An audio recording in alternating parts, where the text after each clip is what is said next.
You're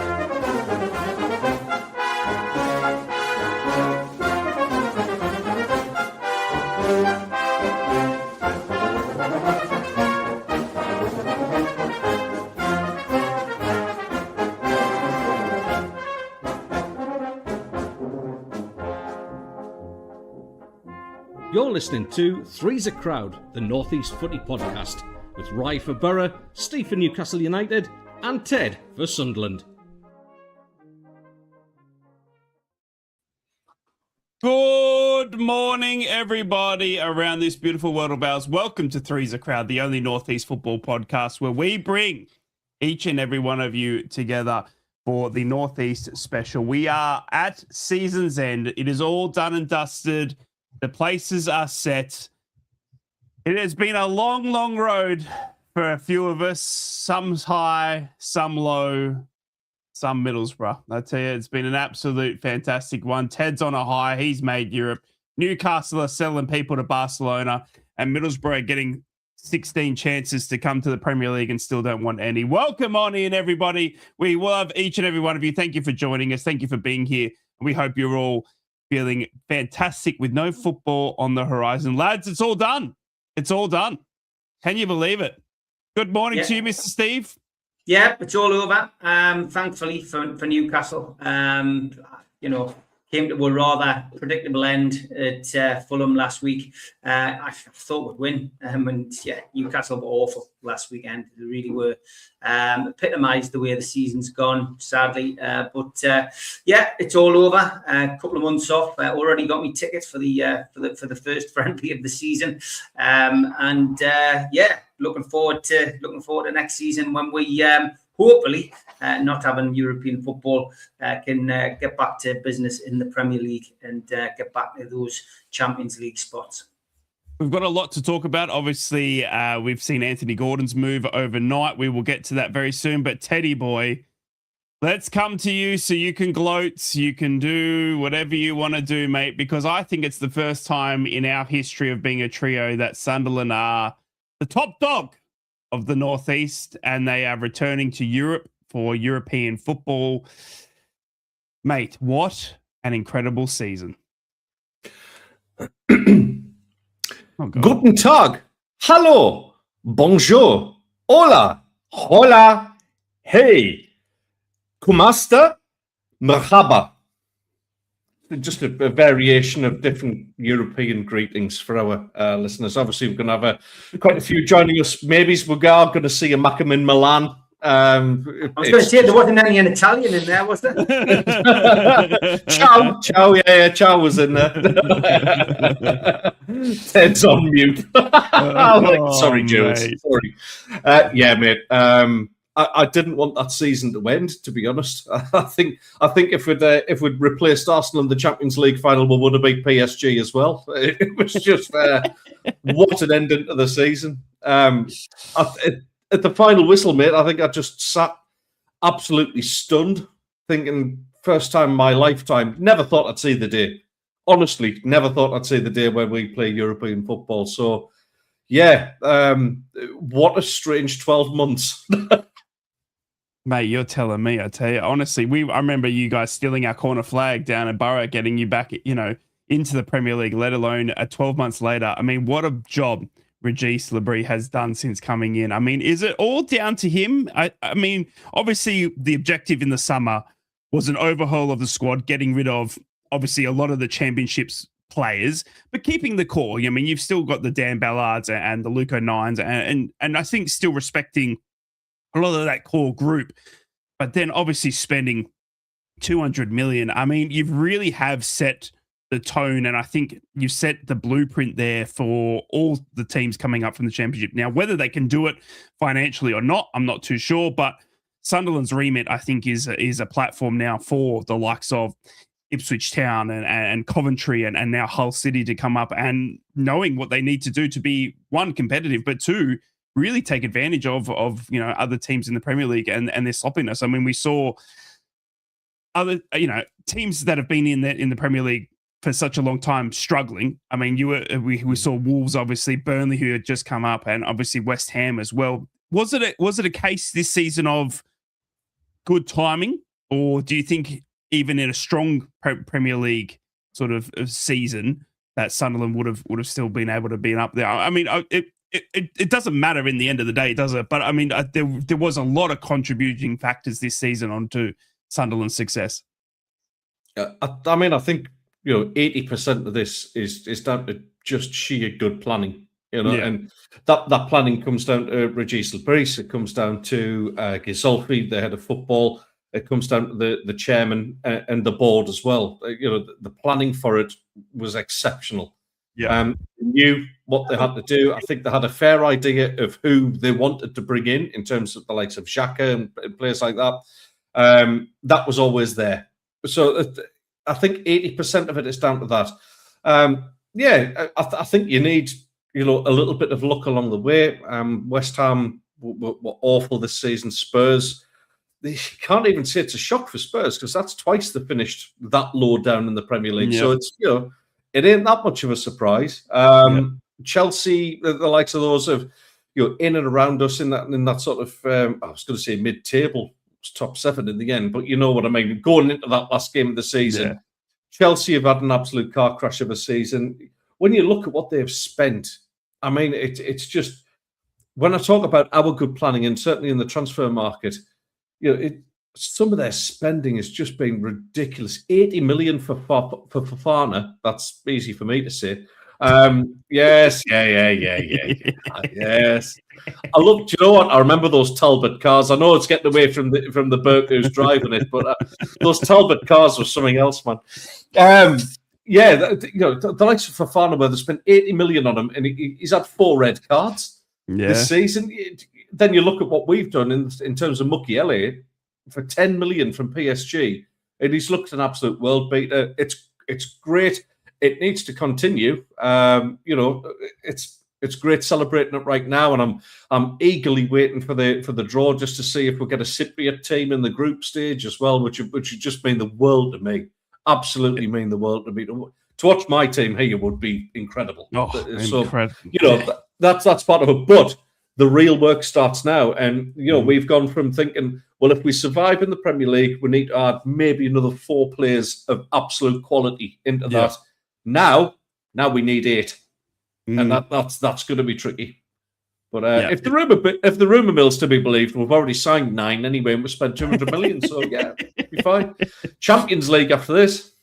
It's going to be incredible, isn't it? Obviously, a summer now with European football on the horizon, and another boost to Sunderland's remit, and obviously needing to build a squad now for not only to stay again in the Premier League, but also to have a good right go at Europe. We've seen 9 teams in Europe from the Premier League next season. It is absolutely incredible, the most we've ever seen, and it just shows again once how strong football in England is. And unfortunately, Steve, our 2 teams aren't doing the best to keep up that remit. But, look, good on you, Sunderland, for carrying the mantle for us this season while we had a season off.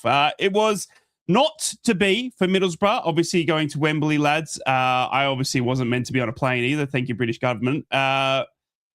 Unfortunately, Middlesbrough given a second chance, thank you to Southampton and their spying, which is still under FA investigation. Middlesbrough obviously went to Wembley, and the hope was high, lads. I mean, Hull City weren't a team that had performed well all season. They had just been there or thereabouts. They snuck in at Wrexham's expense on the last day of the season, and they managed to get it done against Middlesbrough, who once again dominated possession, dominated the play, yet could not put the ball in the back of the bloody net. And unfortunately, it would be Middlesbrough's classic, whatever you want to call it, night again, where it would be all possession, beautiful football, but without doing the actual thing that you need to do in football, which is score goals. Hull City would then get a very, very late winner, and they would be up into the Premier League at Middlesbrough's expense. It's going to be a big summer now for Middlesbrough. Sources inside the club saying it's going to be a rebuild, not just a changeover. They want to rebuild the squad now for Kim Hellberg and to play in his style. Steve, I kind of sit where you are in some ways, I guess, in terms of it's going to be a massive summer, not only for us, but for Newcastle. And I mean, we've already seen with you, mate, Anthony Gordon out the door. Are you expecting, like I am with Middlesbrough, a full rebuild? Well, there needs to be players come in. I mean, look, from our perspective, we've lost a player that clearly had his eyes elsewhere, from the moment he signed a contract in Newcastle United.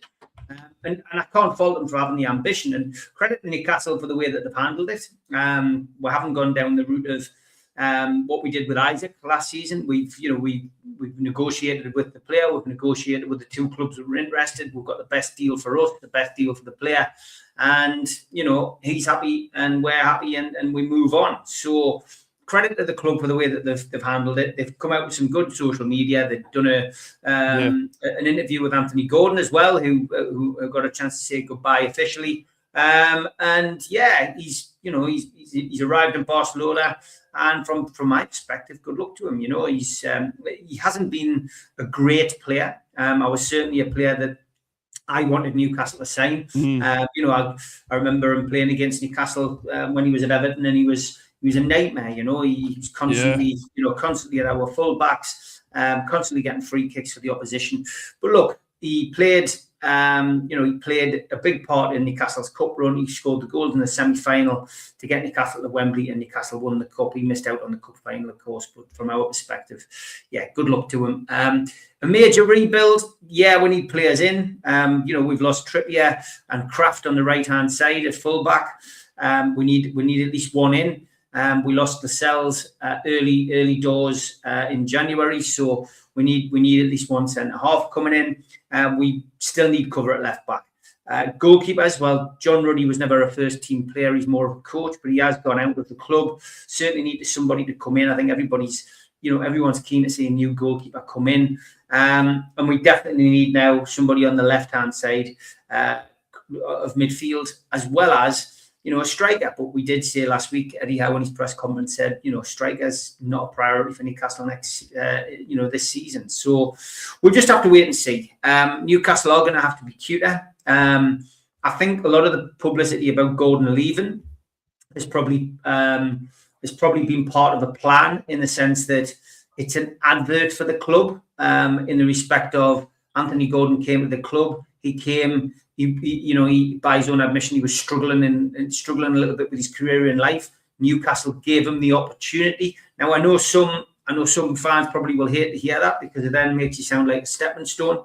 But I guess all three North East clubs at the moment are still stepping stones. We are now still the last team in the North East to win a major trophy in this country. But we're a stepping stone still. We're not in Europe this season.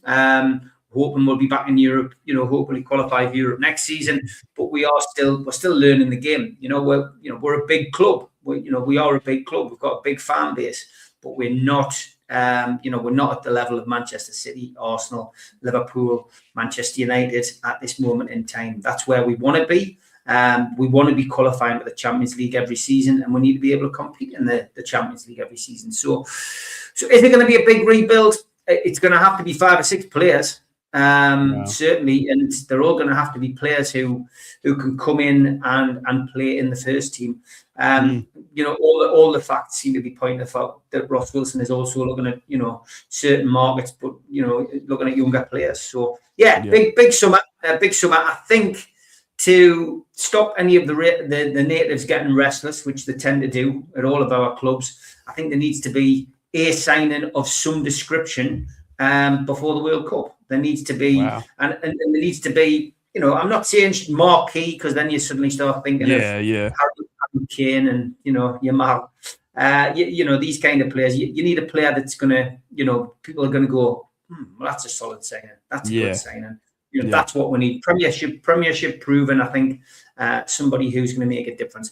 Lots of rumours flying around. The one yesterday about Elanga going back to Forest. I mean, that would be a deal that would suit us all. Let Elanga go back to Forest. Let's have a little negotiation on Elliot Anderson and get him back. Yeah, get Anderson back. Exactly. Yeah, not wrong, mate. But yeah, it's a big summer. It's a big summer ahead, right? Big summer ahead. Yeah. It is, and it's a massive summer ahead again for Middlesbrough. And thank you for Sula on loan in advance as well. It's going to be,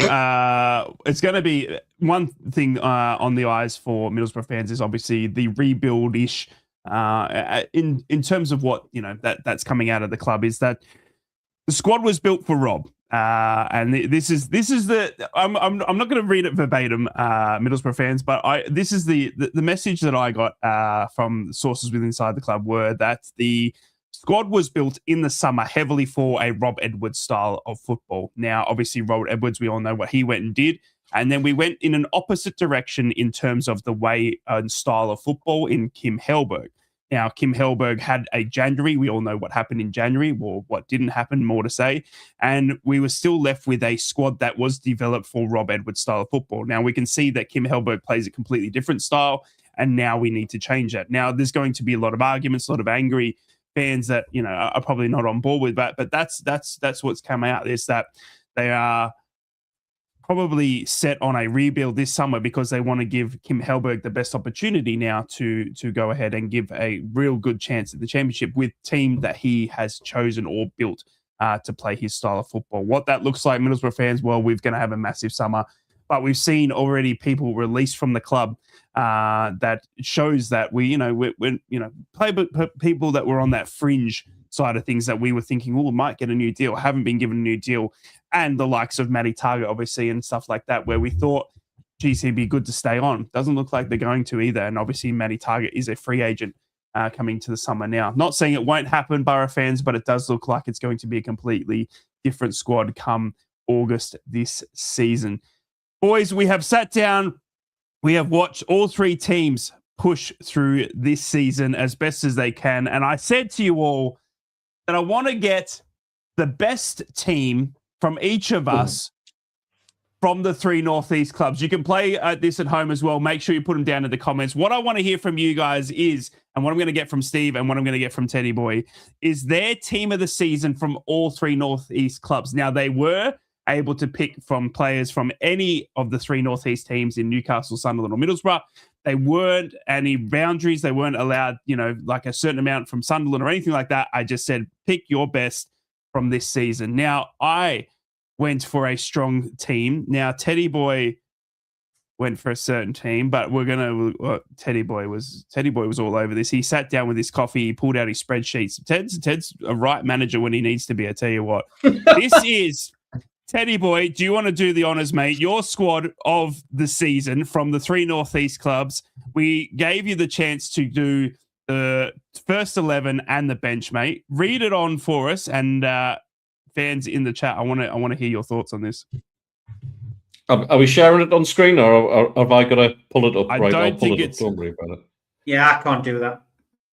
Right, no worries. Okay, so in goal, very, very obvious this one, and I'd be very surprised if all three of us haven't gone for the same. I've gone for Robin Roofs in goal. By the way, I've gone for 4-2-3-1 formation here, which is obviously which lends to the fact that it's Regis Labrise will be manager of the year as well. So there we go. At right back, I've got Mukiele. I just think he's been absolutely terrific all season. Malik Thiaw is next to him. I've been seriously impressed. I think he's a very good footballing centre back.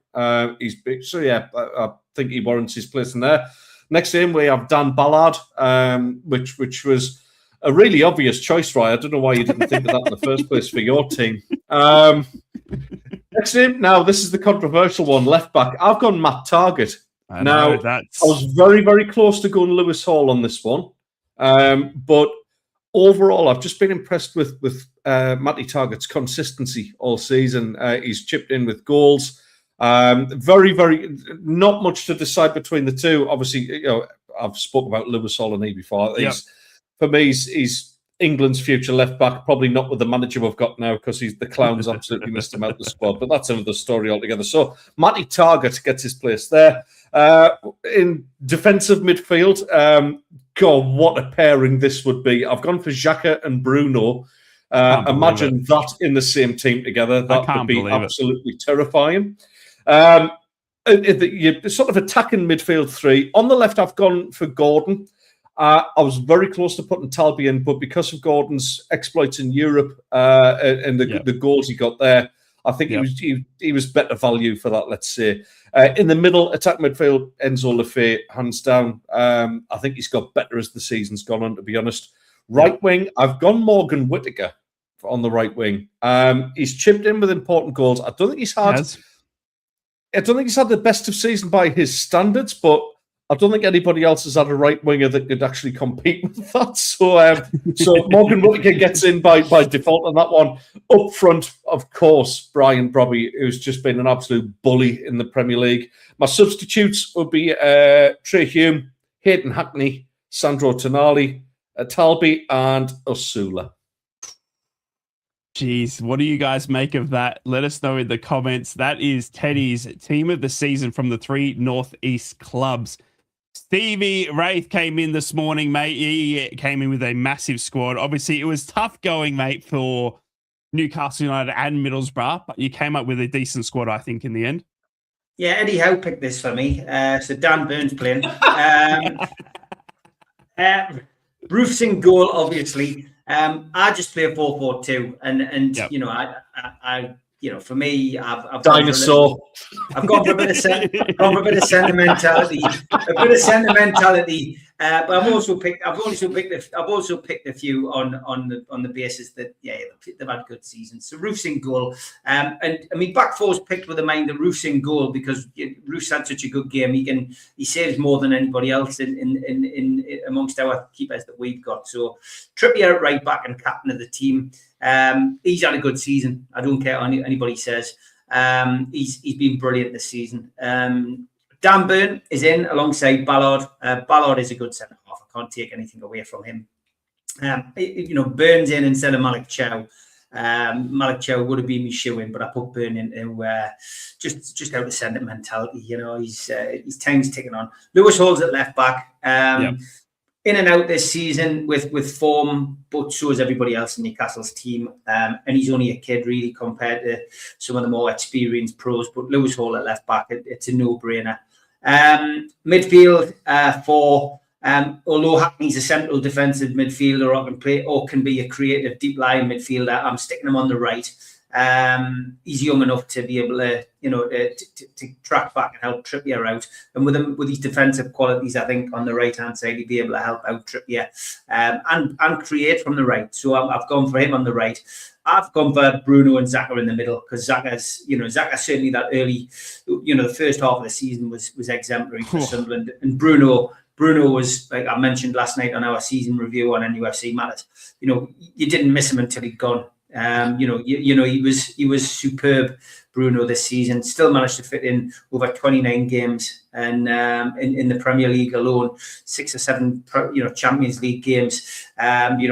Still managed to hit the back of the net, almost double figures again. 8 goal assists. He's been superb, Bruno. So yeah, for me, Xhaka and Bruno in the middle, and I'm sticking Walter Marder on the left, which maybe is a bit strange for people. He can link up with, he can swap over with who I've got up front, to be fair, Walter Marder, but I'm putting Walter Marder on the left, and I've got Brobby and Barnes up front. I think Barnes could obviously alternate with Walter Marder, but I think Brobby and Barnes would be a canny little combination. Barnes has scored some great goals this season, and he created a few, but I think that would be that's my 4-4-2. My manager was Lebris, of course. He's been the manager of the season. Out of the 3 managers, consistency in the league's the most important, and he's managed to do that. And also with having the opportunity of having to work with all of these new players. It's up there with what Nottingham Forest did. In fact, it's ahead of what Nottingham Forest did, because Forest laid the groundwork with spending ridiculous amounts of money and buying lots of players, but they didn't have the same kind of fall. But Sunderland now followed Newcastle's footsteps, by coming back into the Premier League and getting Europe at the first opportunity. Of course, we did that back in 93, 94 with Kevin Keegan. My subs, I have to have a goalkeeper as a sub, so I put Nick Pope on there because I think Pope, out of our 2 keepers, was the best of the 2. I think he's probably the second best keeper in the North East as far as shot stopping's concerned, although we know his distribution's awful. I think Tonali's a good substitute for Bruno or Xhaka if one of them gets injured. I think O'Neill, as much as I don't like the kid for his the way that he's, some of the fouls that he's committed, especially against Newcastle United's players. You can't doubt the kids. You can't doubt the kid's committed to the club. He's a Sunderland fans have took him to their hearts, and I'm not spiteful enough not to put him in a team like this, or a sub, as a sub. So I think an 09 is decent. Again, Malik Chow could have been in there, but I've opted to be fair to the other three North East teams. I've also put in Target, because Target, by all accounts, has had an absolutely brilliant season for Middlesbrough. He never let Newcastle down. Injuries got in the way of his career at Newcastle.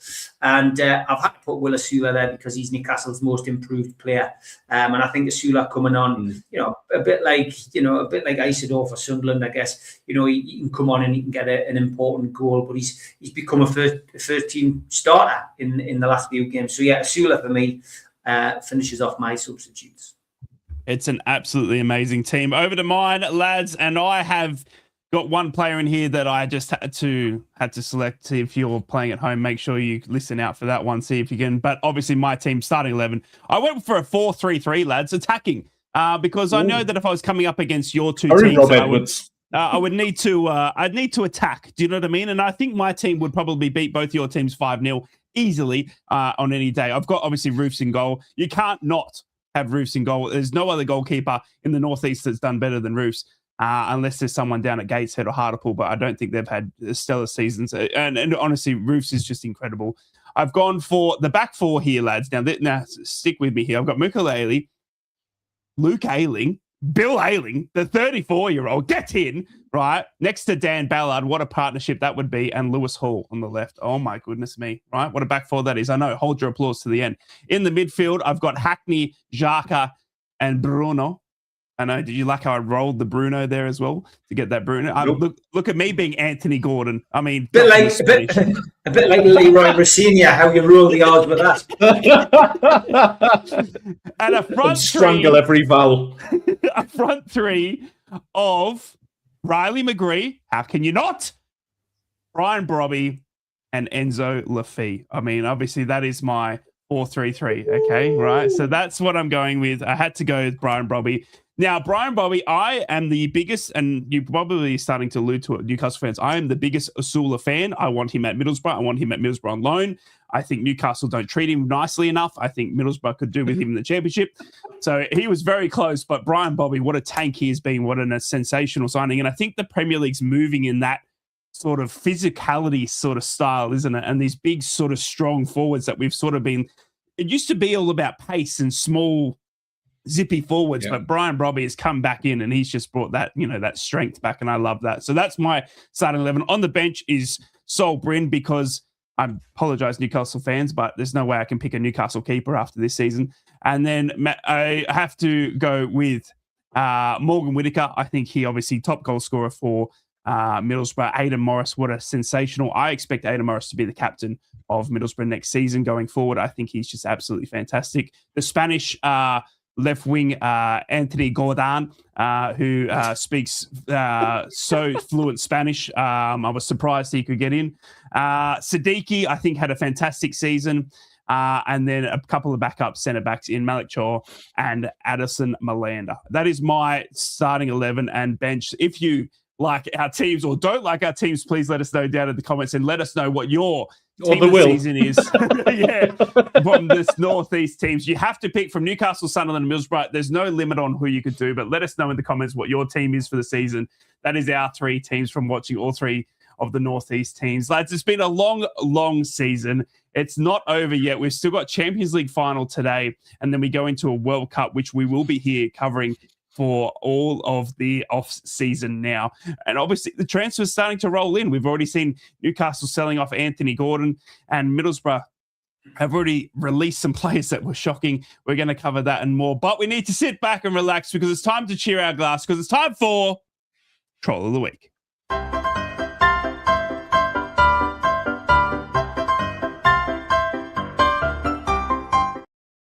Got a few tweets and a few videos today. First of all, waking up after the set to find you're a Subbuteo player. And another great shop sign, lads. Anus Grab a Bite. It's under new management. Yeah, rock bottom deals. Paul Cox on Twitter had Southampton punched a female police officer in the face in front of airport CCTV cameras instead of spying. They'd still be in the playoff final. Rather odd way of looking at how things panned out there. And Inverness said in February, we stated that we'd spent as much as the January transfer window with Celtic, which was 0. We can now say we ended our season on the same amount of trophies as Rangers, also 0. Replicating 2 Glasgow Giants has been nothing short of inspirational for us. Another lookalike, lads. Dirty Barry. To me, to you. And can you tie a knot? I cannot. So you cannot. No, I cannot not. Not. Who's there? Spygate produced some great videos. This was funny.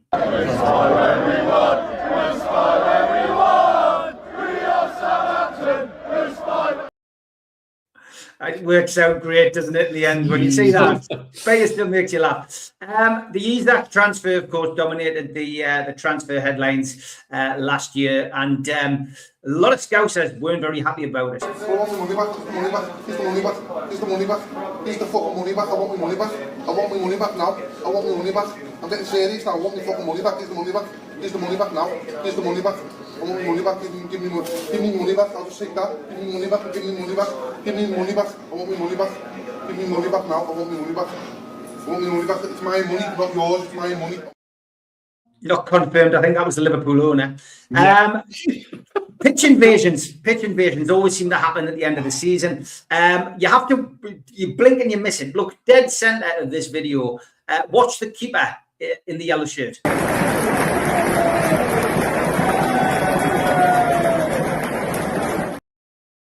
If you missed it, I'll play it again.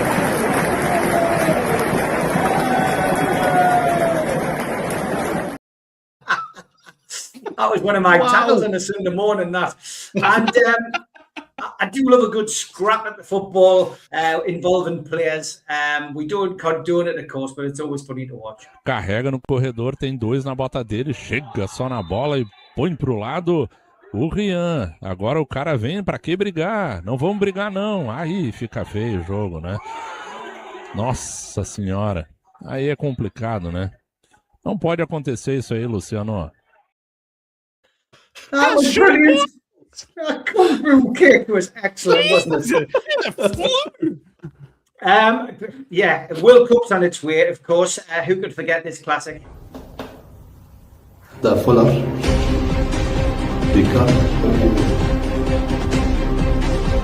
That's not Rika. Wasn't very happy, was he? And yeah, Thomas Tuchel's side, the England team selection was rather bizarre, wasn't it? There's been lots of allegations about Thomas Tuchel. I think, I'll be honest with you, I think he's a German spy. I'm telling you. That wasn't my comment, that was Harry Redknapp. How did he pick the team? Here's the squad list. We've already given several copies to the press. Oh, well done, Roger, thank you. Hang on, there's 28 names down here. I only picked 26. Well, that's the list you gave me. Tony Edges, York City, I didn't pick him, love. You must have, Mike. I wouldn't have put him down otherwise. I've never bloody heard of him, have I? And who's this clown, Ron Benson, Plymouth Argyle? I copied the list you gave me. Oh, come on, Margaret. Tell me where it says Benson and Hedges on that. Ron Benson and Tony Hedges? Bollocks. Yeah. I said there'd be a few surprises. They're third division players. One of them's 46. I know, but I've always said if you're old enough, you're... Hang on. Yeah, exactly. And when he's talking about the 46-year-old, there's only one player he's talking about. Here he is on his way to training. Jordan Henderson.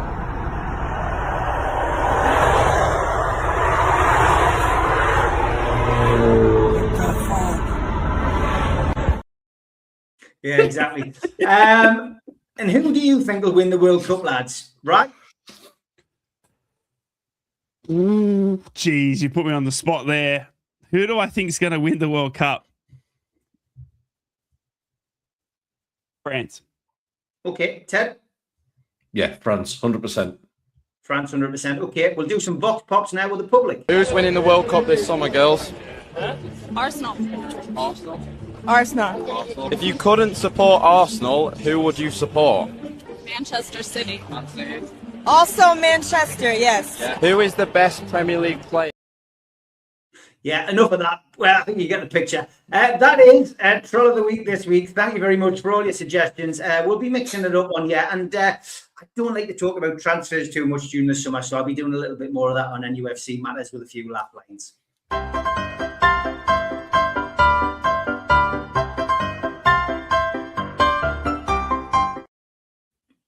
Welcome on back to Three's a Crowd, the only Northeast football podcast where we bring you Sunderland, Middlesbrough and Newcastle United together as one. We have a bit of banter, we have a bit of laugh, and we sit here and take Ted's absolute smackage because he has finished on top dog of the Northeast. It's been absolutely incredible season from Sunderland. They are in Europe, can you believe it? After everything we've been through with Teddy Boy, Michael Beale, League One, all of that stuff, he's now the top dog of the Northeast, and I can't believe it, Ted. I'm still in shock. I'm still in shock. It's going to be a massive, massive off season. Obviously, we have got the World Cup. We just heard as well our predictions, even though from those lovely girls as well who were picking Arsenal for the World Cup. Good luck to Arsenal in the World Cup. It's going to be a massive off season of rebuilds as well, and then we're back straight into it, lads. August kickoff as well. No rest for the wicked. On to what is going to be a massive, massive rebuild. Teddy Boy, we've already seen the first transfer out of the Northeast. It's Anthony Gordon off to Barcelona. Can you believe it? I just wanted to get your thoughts on this one, mate, because I was shocked. And I mean, Steve did obviously, he grounded me a little bit when we were talking about it in the WhatsApp group. But the thing for me was obviously Barcelona had Marcus Rashford. And the rumors were, now we don't know if this is all confirmed, but the rumors were that Marcus Rashford was available from Man United for around that 30 million. All right. And now they've said, no, we don't want that. We're going to go down to Anthony Gordon, the Spanish speaking left winger from Newcastle United. Now, 80 million, later, they've got Anthony Gordon and they've said no to Marcus Rashford. Now, obviously the wages, I think, is one thing that I sort of didn't really take into consideration. But do you think it's a good move turning down Marcus Rashford and going for Anthony Gordon? I mean, it strikes me as a crazy, crazy deal for 80 million from Barcelona for Anthony Gordon. Well, I don't know what either player are like off the pitch, but on the pitch, all right, Rashford has had a good season with Barcelona. There's no denying that. And I think Barca fans, have been pretty happy. They're exceptional judges of what they see as well, to be fair. However, the Rashford that was at Manchester United the season before that, you see him go missing in games, and I don't think the attitude's there. He just came across very huffy, a bit of a brat by all accounts, and I don't think he works hard enough for the team. Now, Anthony Gordon for me is a much better option in terms of work rate on the pitch. He's up and down on the wing. We've seen him, albeit he's been sent off a couple of times for his tackles, but he will try and tackle back, and he will work hard defensively as well. And I think you can't just be a one-trick pony at a club like Barcelona, because you're just going to get found out. And if you don't work hard and work back for your team, they have an absolute army full of fans who will let you know about it from the first game. It doesn't matter who you are. You are going to get judged pretty quickly. So I'm surprised at how quickly it happened, because obviously we all thought Bayern Munich, and that was almost like a foregone conclusion. He's certainly a lot more expensive than what Rashford would have been as well. I get that. But I think in terms of what they are getting, I think they're getting a slightly better deal. It's a great deal for Newcastle as well, by the way. That sort of money is invaluable when you talk about turning the squad around, because there's not that many sellable assets that they want to sell right now. You talk about the likes of Trippier and Kraft.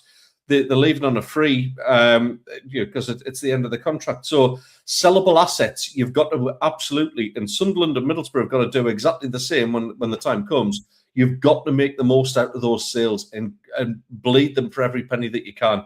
So that money will help Newcastle go out and buy replacements and obviously expand that squad to where they need it to be, because they've got a lot of buying to do, to be honest. But yeah, it made sense to me that what didn't make sense was Anthony Gordon being fluent in Spanish. That absolutely floored me, because with him being from Liverpool, he can't even speak English properly.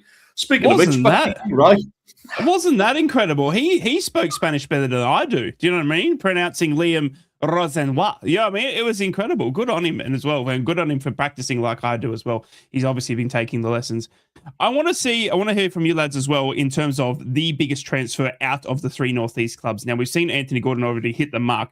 Do you think, Steve, that's going to be the biggest transfer? I mean, obviously, I do believe that if there is going to be a transfer record out of the three Northeast clubs, it's going to come out of Newcastle United. But do you think in this summer that the 80 million mark out of the clubs will be broken by anyone else?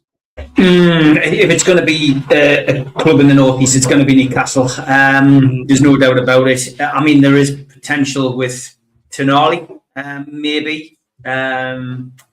Newcastle's players are all on the market for the right price. Yeah. We've been told that before. Bruno, 60, 70 million pounds, maybe still commands a decent fee.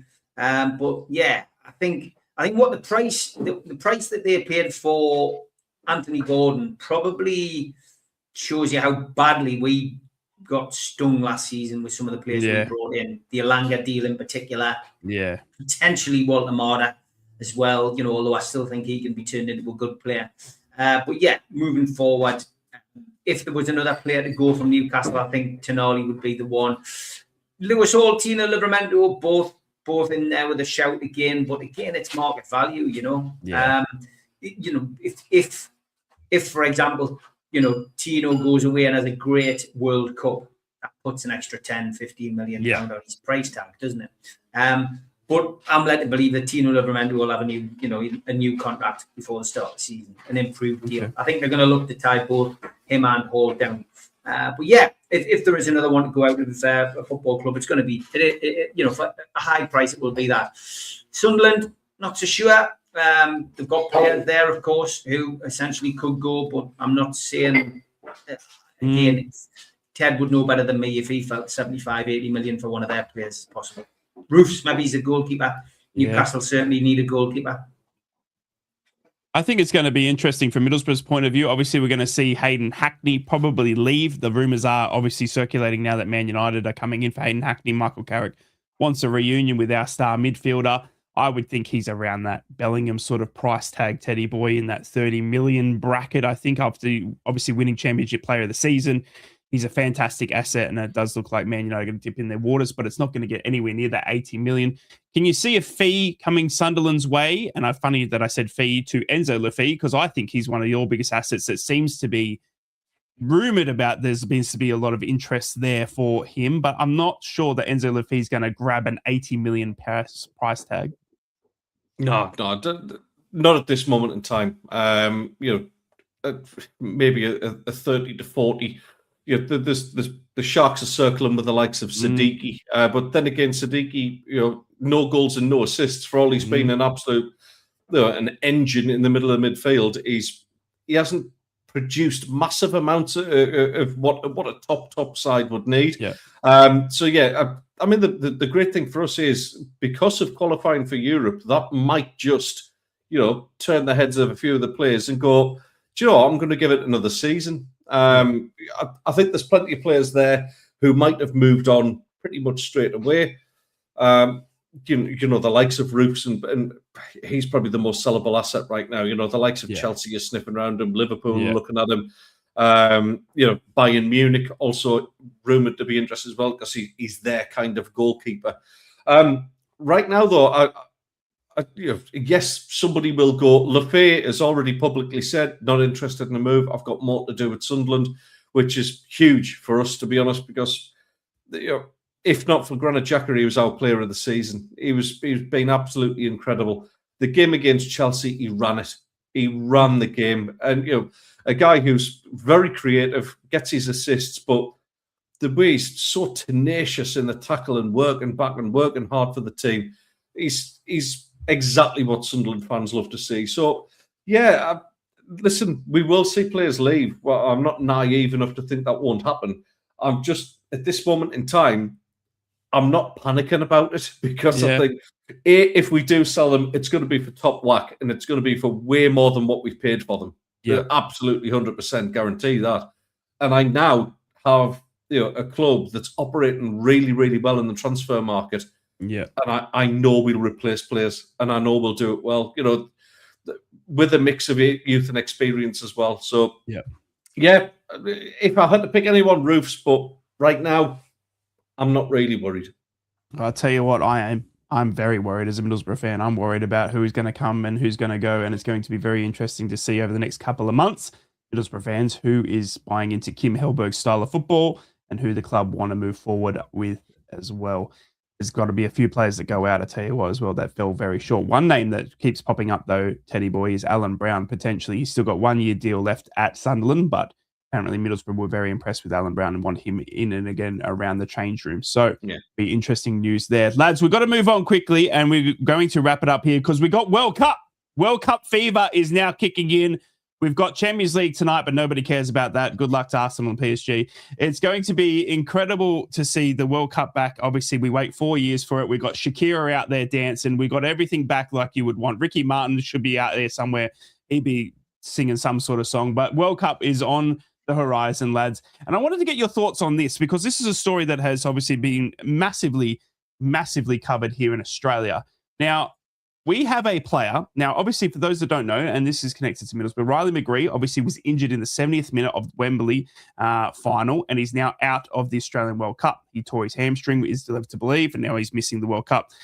Such is the luck there. So, Australia were left without a quality creative midfielder.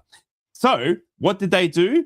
Well, we had a 22-year-old player that, when he was young, was born in Australia to Italian parents, left Australia to go and play in Italy, has been playing with Sassuolo, I think it is. I know my Italian. Sassuolo. Bless you. And then I think it's going to be very interesting because what's happened here, Teddy Boy and Steve, right, is he chose at a young age that he wants to play for Italy. He's obviously born in Australia, but he has Italian parents, so he chose Italy. Italy have never selected him. He's now 23 years old. He's never played for Italy. So what has he done? Well, Tony Popovich called him up and said, hey, we're missing Riley McGree. If you were to switch on back, potentially, we'll give you a World Cup call-up. Guess what he's done? Oh, by the way, I'm switching allegiances. I'm now Australian, and he's been called up straight into the World Cup squad. How do you feel about this sort of motto in the World Cup football that you can switch allegiances? And we've seen it a lot. We see it a lot with players that clearly aren't going to get either into the England team and then they may go and play for Scotland and all this sort of stuff. It grinds my gears a little bit. I think it should just be set in stone. There should be one set rule where wherever you are born, that is who you can qualify for. It doesn't matter about your parents and all that sort of stuff. And I know there's heritage and stuff like that, but if you are the footballer that is chosen to play, I think it should be for where you're born from. Do you agree with me, Ted? Is it? I feel it's just silly. God, you've got to be very careful how you answer this one in this day and age, haven't you? I know. If I answer it the way you have, all of a sudden I look like I'm at a National Front rally. So, look, it's gone on for years, and it's the switching allegiances after you've picked one. I absolutely don't agree with that. Yeah, I think that's poor. It used to be a case where up to the stage of under 21s, if you played Ryan Giggs, for instance, I think played England schoolboy level international, but then obviously it decided on Wales once he got 18s and over, whatever it was. So that is fine up to that point. We used to laugh about the Jack Charlton sides that he used to pick for Ireland. Andy Townsend had a broader Cockney accent than Danny Dyer. It was just ridiculous. But we were used to it. And it was, that rule is absolutely fine.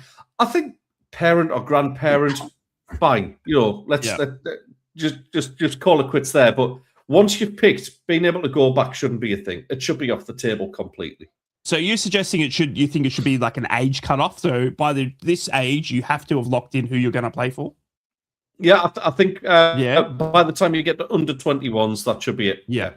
Well, that's crazy because obviously we've just seen the Australian lad who switched. He's 24 years old, 23. He's turning 24 in a month. So, Steve, I mean, how do you feel about this? I mean, and the switching of who you want to play for?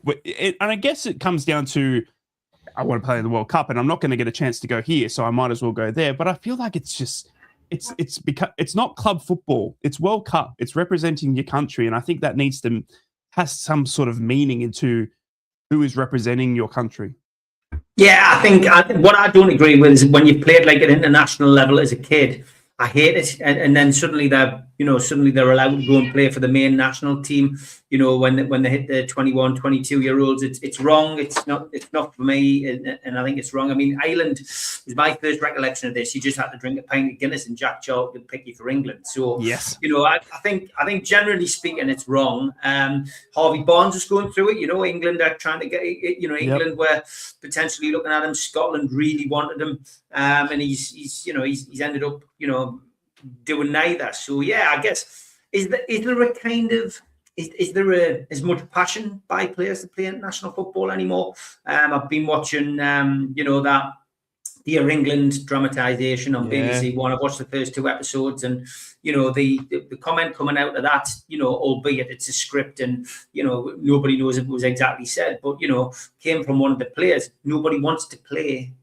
Nobody wants to play for England anymore. Nobody's bothered about playing for England, and that's the kind of mentality you have. And I guess during that kind of golden era of Beckham and Lampard, etc. Yeah, it did feel as if there was a lack of interest. So I don't agree with it, lads, at all. No, I'm not a fan of it. Let's talk quickly, obviously, just to wrap things up. Obviously, the squads have been locked in. England, Thomas Tuchel has come out and locked in his England squad. There was a few notable absentees. Obviously, them lads taking to social media as well to raise their disgust, which was funny, I thought. But it was incredible to see, obviously, Thomas going in with his squad. And it looks like, obviously, he's had it in his eyes for a while. It didn't really matter, Teddy Boy, who was in form or anything like that. It kind of seemed like it was a sort of I don't know, I guess, more team chemistry or the way that Thomas wants to play rather than, Jordan Henderson, for one, for me, hasn't had the greatest season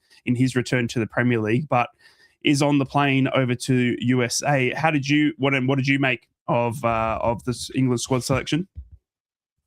No Luke O'Neill, disgusting.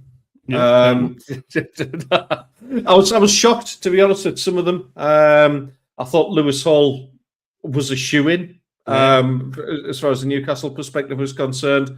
I didn't think Dan Burn was at the moment. That was a bit of a strange one. Leaving out Harry Maguire, who I thought he's had his critics. I think he's had an exceptional season, Harry Maguire, and Stones hasn't played a ball. When you've got a corner in the 90th minute and you're looking to swing one in, you want to see old Slabhead there getting on the end of it. And I was very surprised at that. The rest of it, I think the midfield looks light. It looks really quite lightweight. Forwards, it is what it is. I'm not enthused by international football anyway. You know that. Yeah. I just think that the squad, it doesn't fill me full of excitement. When you put that next to the France squad, and you look at the quality that their squad is absolutely terrifyingly good in every position. And I just think, putting up ours up next to that, there's only a couple of changes Tuchel could have made where everybody would have been happy with it. But it still wouldn't be anywhere near. So, listen, I'll predict it now. And I know we're going to do some shows over the World Cup, but I'll predict it now. We'll get through the group stage uncomfortably, but we'll get through the group stage. The first time we come up against a decent team, be it either quarterfinals or semi-finals, we'll be out. And it'll be the same old England. And if is Pep Guardiola next, great. Yeah, I honestly think it's a good shout, and I think Pep has got international football written all over him because you can't 115 charge an international team, well, not yet anyway. But Teddy Boy, just on that before I let you go, with the group, I just wanted to ask you where you think England will finish. Obviously, they've got some good oppositions in that group, Croatia for one as well, which I think are going to have a fantastic World Cup again. They just seem to find a way. Do you think? Obviously, you're saying did your Mrs. P get to say that? She did 100%, and I thank you so much for breaking that up as well. Shout out to you, Mrs. Wright. England, position-wise in the group? Top. They've got to finish top. It's a disaster if they don't finish top of that group. Wow, there you go. Because Croatia's nothing like what they used to be. You know, there's no Davos Sukers or Poborskis or people like that kicking around in there. It's not that kind of team anymore. So if they can't finish the top of that, I mean, Panama, really? It's a team of cigar. Oh wow! I didn't expect a bit of Van Halen on the show. That's world class. That's made it. England's going to win the World Cup. That's it. Steve, just quickly, mate, on to you. Obviously, the squad selection took a few people by surprise. Were you surprised? Obviously, being a Newcastle fan, Dan Burn getting called up. Yeah, look, Dan Burn deserves to be in the squad, and you know it was at the expense of Harry Maguire. Harry Maguire's had his day. He's done well for England when he's played.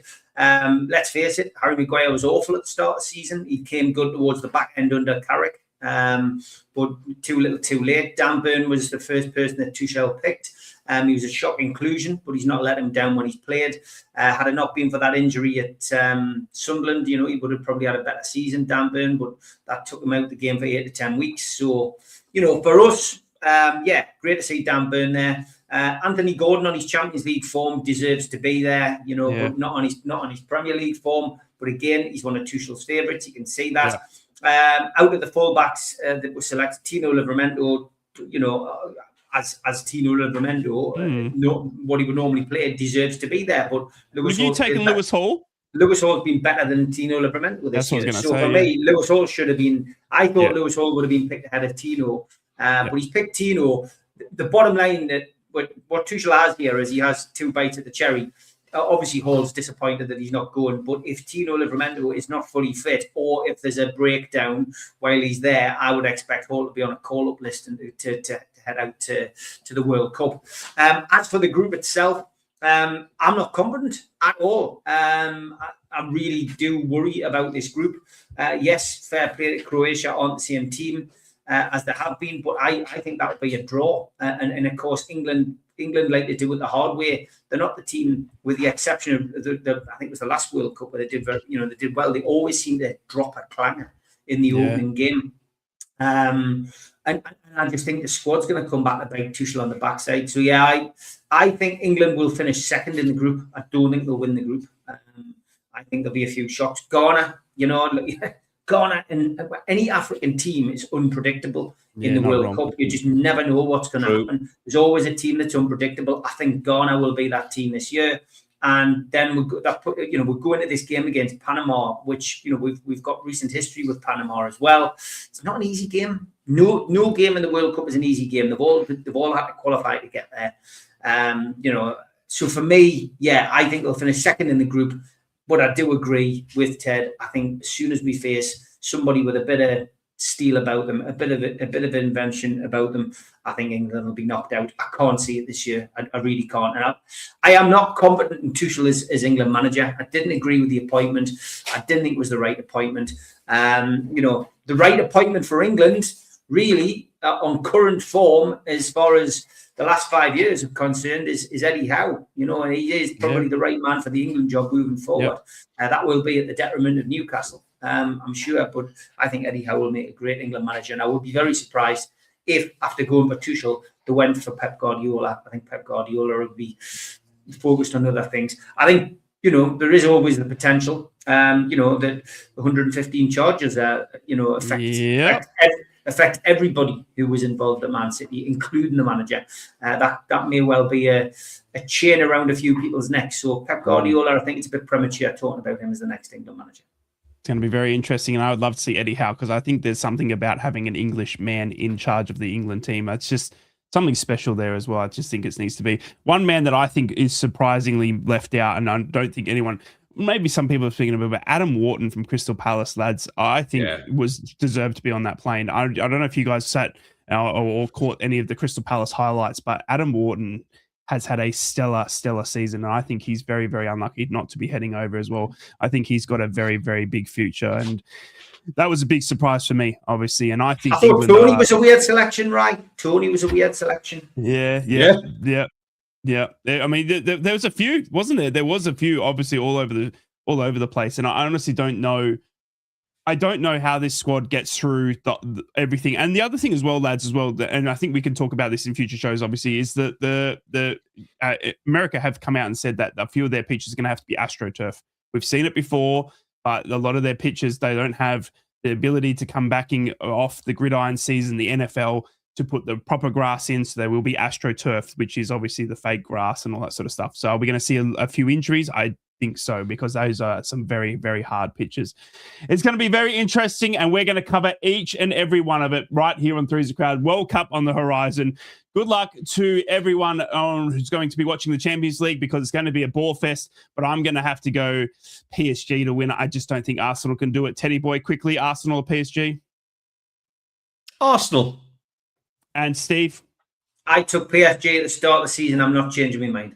Well, there you go. 2 PSG, 1 Arsenal. Ladies and gentlemen, boys and girls, that is Three's a Crowd for another week. We'll be back next week to talk more about the World Cup, cover any transfers in or out of the 3 Northeast clubs, and also keep Ted on his heels as he has qualified for Europe. And we're going to have to, just make sure that he's not getting too ahead of himself, because Middlesbrough and Newcastle are going to be coming in red hot. I say red hot.